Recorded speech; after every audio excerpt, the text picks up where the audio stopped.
भैया समझ के नाम में जरूरत लगा दो महाराज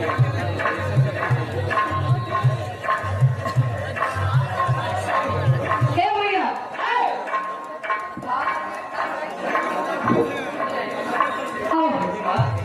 गुरु जी का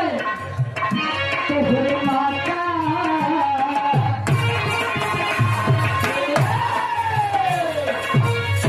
तो भोले माता